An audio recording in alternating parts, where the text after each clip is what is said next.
Hello, I'm Greg Livingston, aka Golem, and I am here with the developer of Lost Cave. Please introduce yourself. Hi, I'm Jonathan Moriarty, and I'm part of Ganglyfish, the team that makes Lost Cave. All right. And I guess just for clarity, what's your role on the team? Well, I'm a programmer and designer. I also do a lot of the miscellaneous business stuff. Okay. Is there someone else who does the art and the music? Yes, I would say that. So to give you a little bit of background, Ganglyfish is a company formally, but it's really just a group of friends that work on games in our spare time. The art for Lost Cave is done by Yokai, who is a friend of mine who I've worked at game companies with before and who I just enjoy working with them in general. So we work on stuff together in our spare time. I also work with Rick Van Tassel, who's another programmer and designer. He does a lot of the I would say we sort of do double duty on level design, but a lot of the original levels for the Global Game Jam version were his doing. And then the music is done by Alden Verdesia, and it's currently just the one track. We're actually looking at getting more tracks that will probably involve contracting out to someone as Alden has sort of moved out of that space. Okay. And how would you describe Lost Cave?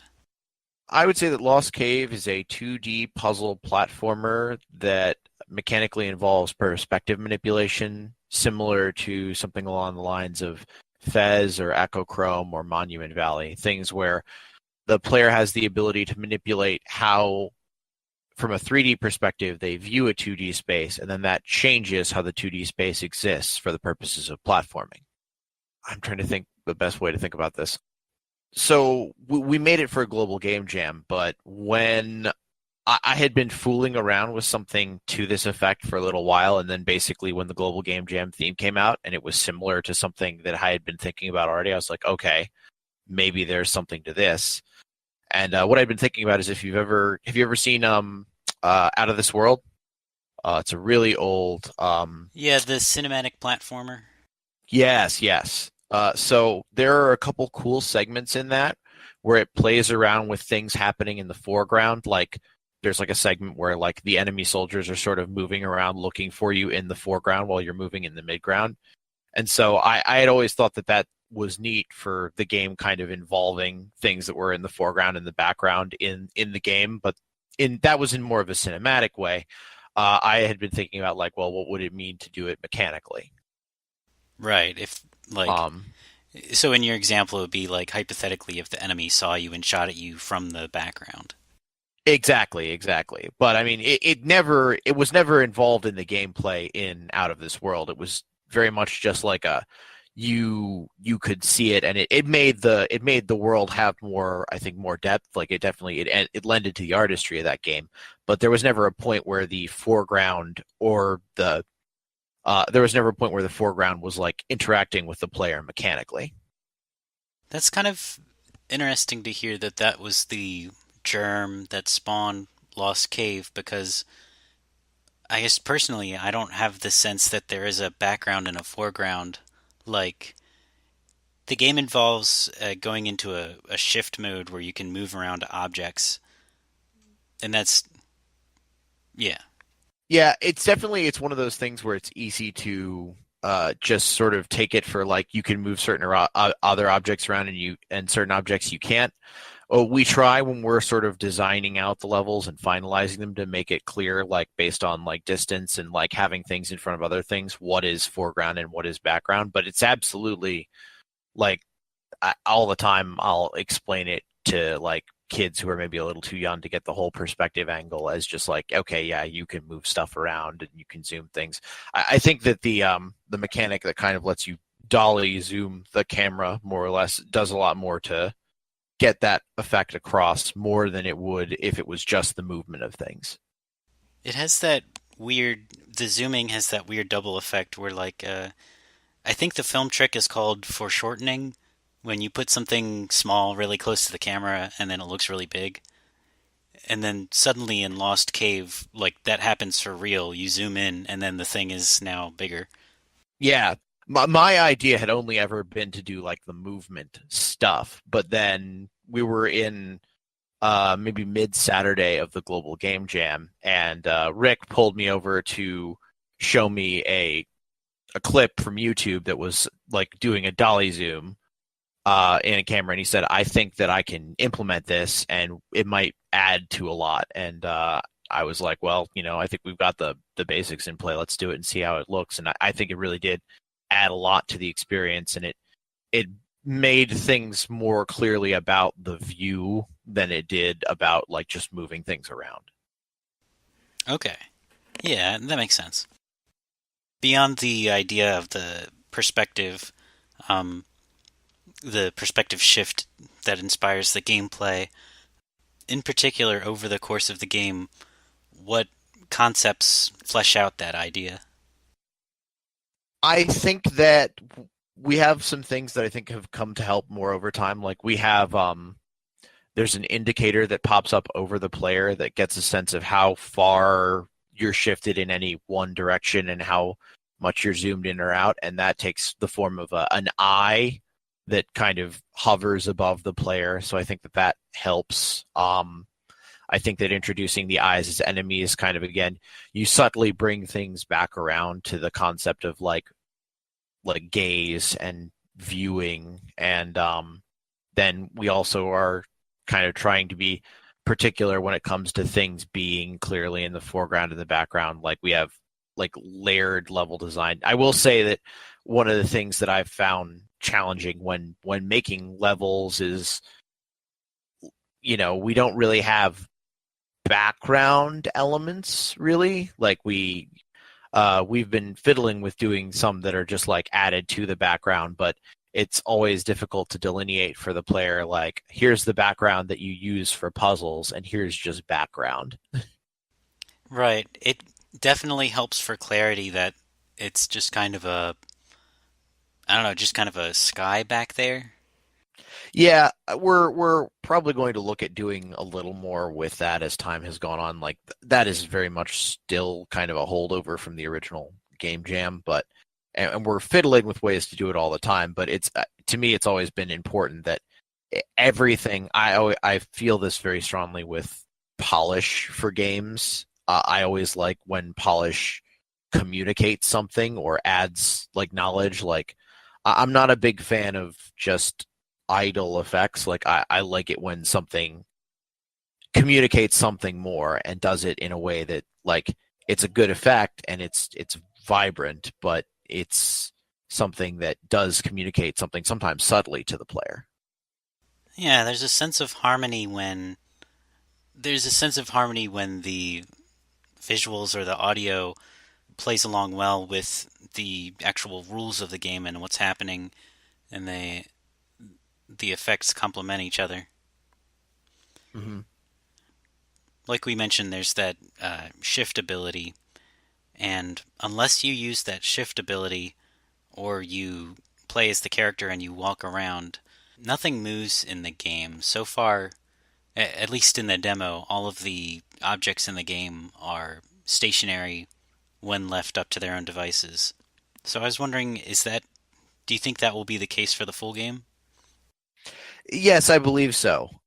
Just because, like the game, and I don't claim to have intended it this way, but it's come out to be sort of a very serene kind of thing. It's very calm, and you can kind of take things methodically. So with puzzle games in general, a lot of the time you're dealing with like discrete actions that the player can take. Like I'm trying to think of a really good example, but any sort of grid based puzzle, like typically you're moving something and then that changes things, and then you have to move something else. So you have discrete actions that you can take, and then that's very good, I think, for the experience that one wants when one is playing a puzzle game. So I think that we don't have that same level of discreteness. Like you can play around with things and find very specific configurations that might help you progress in ways that even we didn't necessarily intend. We're always looking through and making sure that the ways that people can solve different puzzles still teach them what that room is trying to communicate, for example. But having it be so that nothing is ever acting against you, sort of directly without sort of your authorization means you can kind of think things through and take time. And I think that's important when you're designing a puzzle game. Okay.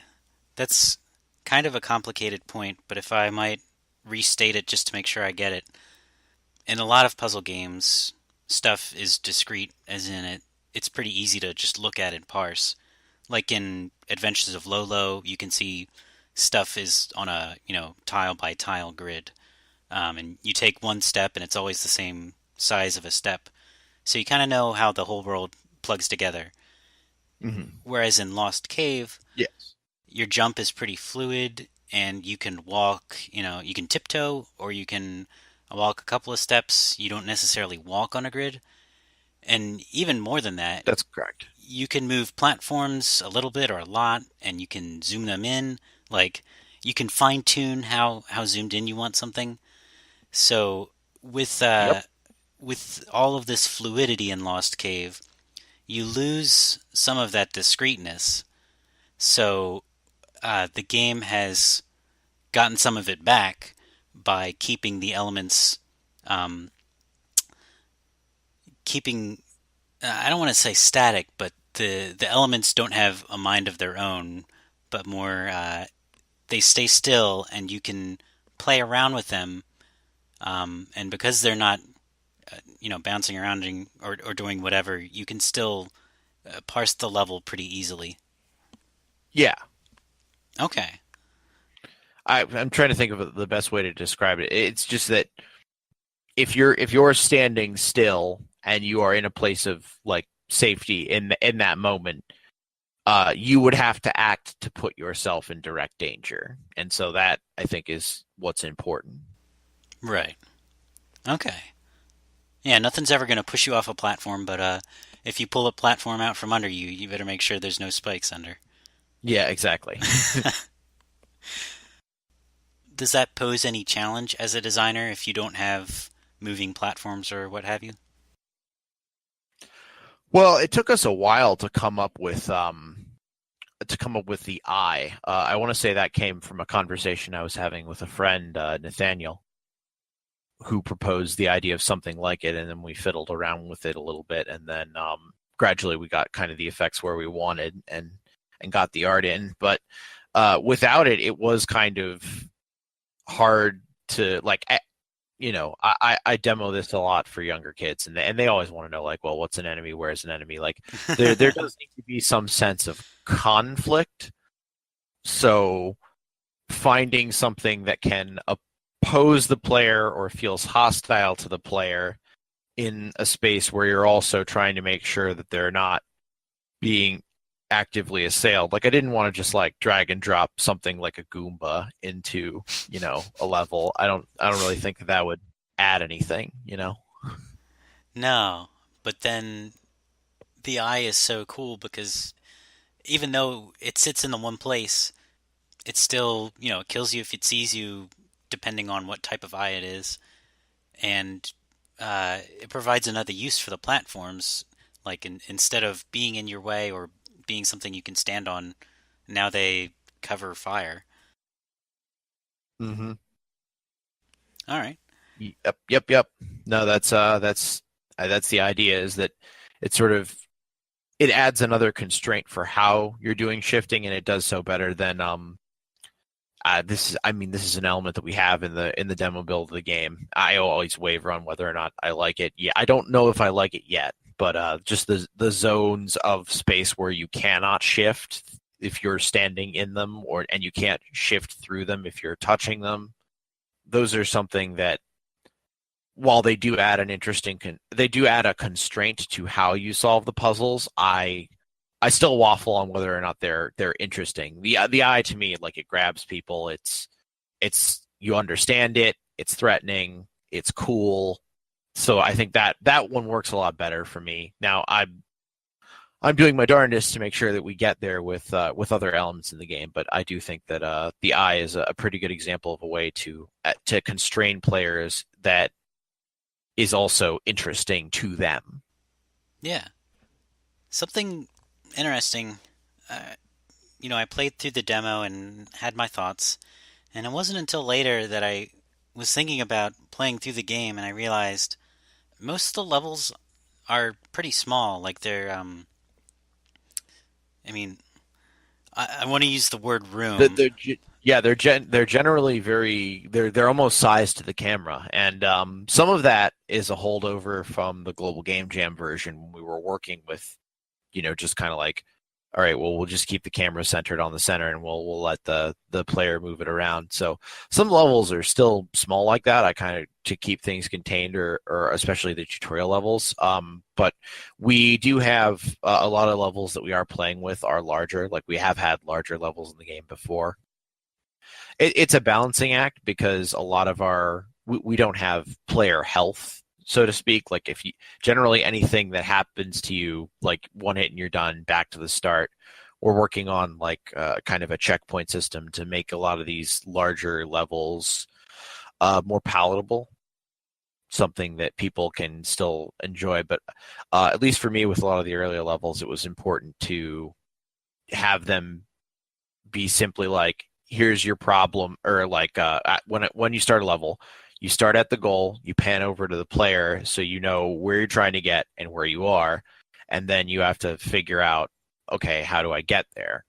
And to me, I think it's important to have the goal and the things that are important to know within sight. Like a couple of the levels that we're tuning now have some of the eye enemies, but they're sometimes not quite in sight, and then that produces a situation where you can, without realizing it, get zapped by something, and then I don't think that that's fun. With puzzle games, I think it's important that a player have the knowledge that's like important to them prescient and immediately in their minds.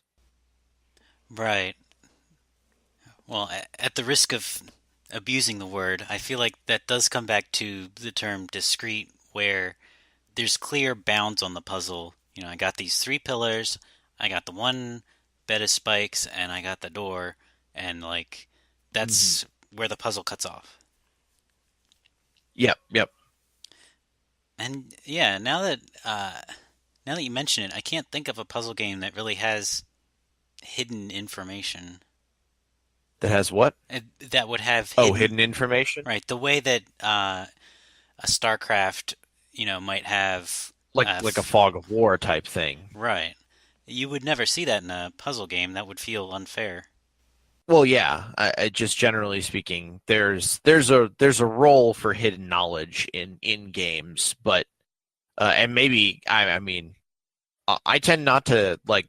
There are generally a lot of good practices in game design, and I mean just in games in general. But I also think that sometimes when you selectively break those rules, you get something amazing. Like, for example, one of the most common rules for like console development is don't make a game that needs its own controller. Like, what are you doing? Because now you're not designing for the console audience. You're designing for the audience that's willing to buy your peripheral. So it's the same way that a lot of people who were developing for Kinect felt really cheated when Microsoft made the Kinect optional, because all of a sudden they aren't making a game for Xbox, they're making a game for Kinect. Right. But the converse to that is Guitar Hero and Rock Band, which is Yeah. like, okay, well, make a crap ton of money and become a cultural phenomena. So For a couple of years at least. yeah, yeah. I mean, I it made a splash. I can't deny that like those games are great, and they work off of that custom controller. Like Guitar Hero is not half as fun as it is when you actually like jamming on it on the guitar controller. Right. So yeah, I would say that bringing it back around to what we were talking about, hidden information. It's typically used so that like the enemy, be they a player, another player, or the AI, can like potentially deceive a player if they aren't actively gathering information. And with a puzzle game, while I suppose that's there that's possible probably to make a puzzle game like that. Generally speaking, what you want to do is present players with the problem, and it's immediately observable, like the facets of the problem, and then you can try things and see how they affect the situation, and then you build a solution from that. That hypothetically, if you had internalized all the rules, you could just put the pieces together right off the bat. But uh, Yeah, yeah. if you're not able to, that still gives you that space to experiment and learn. hmm Okay. Are there any topics you would like to hit that we haven't hit yet? I mean, no, no, not specifically. I would say that the development on Cave has been interesting. Like we've done work since the 2014 Global Game Jam on and off. I work as a game developer at a larger company as my day job, and this is something that I do in my spare time with my friends. And so it's going on 4 years now of working on it in our spare time and just trying to keep that motivation up and keep people interested in it and trying to build that audience organically. It's something that I hope to do and get better at, but it's admittedly something I'm still learning. Like uh, you know, um, I end up doing a lot of the social media stuff, and it's something that's almost like paralyzing for me sometimes. Like I'm not by trade a very social person. Go figure. You go into programming games because you want to like talk to everybody, and don't get me wrong. Like you I think people might assume that you could be heavily antisocial and still work in games, and that's just not really true because it is heavily team based work. But I think there's a difference between like talking to a small group of people, and then like trying to hype what you're working on to the internet at large. And I definitely don't feel that last one sometimes, but I muscle through it. Well, actually, it seemed to work a little bit because you got up on the billboard, right? Oh yes, that was super cool. Stuff like that, I'm always super happy about. We've been to Gamescape for a while. I want to say I've been to Gamescape almost since they started. Or no, since they started. I was there the first year. This was back when I was still the president of my college's game developers club. Oh, cool. So I love that event. It's grown organically over the years, and I'm happy to see it. And I had been away from it for a couple of years now, just because we've been head to the ground with Cave, and I didn't think we had done enough after for a couple of them to really warrant coming back. But now that we're in early access and pushing to get things to a final release point, it felt like the time. And part of that was that I knew the folks that ran the billboard, and I knew that they put games up on there from time to time, and then I just pitched like, hey, can we get this up there for an hour or so? Of course, we got it on a day where it was raining heavily, but it was still really awesome to see the game up there and have people playing it. And Yeah. hopefully it's something we'll have an opportunity to do again, because I think that's a very neat way to experience a game. Yeah. And it's very, very cool to see games up there on that kind of just out in the city at large. Yeah, that I can only imagine driving down the highway and then you see that. hmm I actually have a confession to make that I've been to that event a couple of times now, and I would always see Lost Cave, think to myself, that looks cool, I want to try it, I got to get back to it, and then uh, just somehow, somebody would always be sitting down playing it, so I would skip by, and then next year would come, and I realized I never actually took a moment to play the game.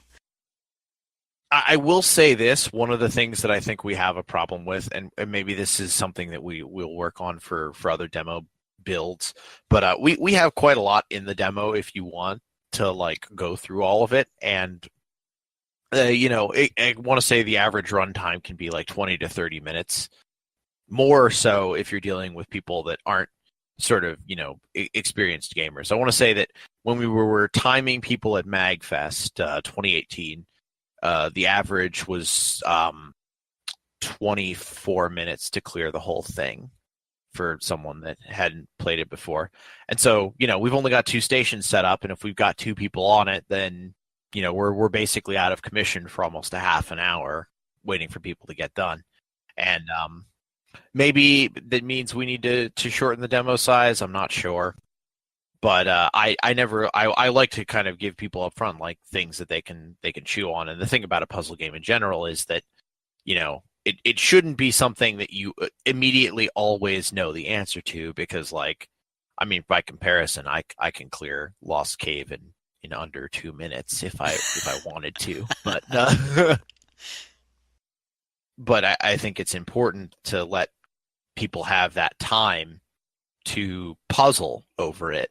And unfortunately, that just means that, we have to work with the limited number of demo machines we have. And so we never screen through quite as many people as I think I would like us to be able to. I think whatever game two we end up doing, I am going to see if I can work out a more discrete demo experience, something that would be satisfying to people, but maybe easier to kind of work them through if there's large crowds. Okay. Looking for more breadth of player data rather than depth. Yeah, I mean, don't get me wrong. We ran an experimental build alongside this one, so that if people finish the regular one and it seemed like they cleared that and they were hungry for more and they liked the game, we put them through the experimental build, which is a lot of levels that like we're not done tuning yet. So some of them are just going to be like too hard. Some of them like we think are easy, and then people struggle on weird parts of it, and so that teaches us stuff. But I'd say that at this point in development, rather than gathering like lots of player data, because like when we were earlier on in it, then sure, yes, it's absolutely just about getting people's eyes on everything and seeing where they struggle and why they're struggling, and if there's anything that is the game getting in the way of them experiencing the game, and changing that. At this point, I feel pretty good about the foundation that we have. So our role in the showcase is sort of twofold. On the one hand, we're just trying to build as much interest among, players to kind of get them, play enough that they're excited to play more, and then direct them to where they can get it if they want to get it. And then kind of getting as many of eyes on it in that way as possible. And then also kind of fine tuning these experimental levels that we're working on. So I think as we move forward with the game at other shows, we might cut down the base demo time, but then we'll have more experimental levels that we'll just run people through, maybe even just a selection of. Okay, that makes sense. On a more general level, I wanted to ask, when it comes to video games, what do you consider the most important? The Mm-hmm. intention of the designer, the experience of the player, or the game itself? Well, I guess important in what sense? From an analysis standpoint, or from a cultural standpoint, or important from my perspective? Um, so, hmm. See, nobody's ever asked me that before. I guess the perspective of the question has always been assumed, but I don't know what I perspective see. people have taken to it. So Okay.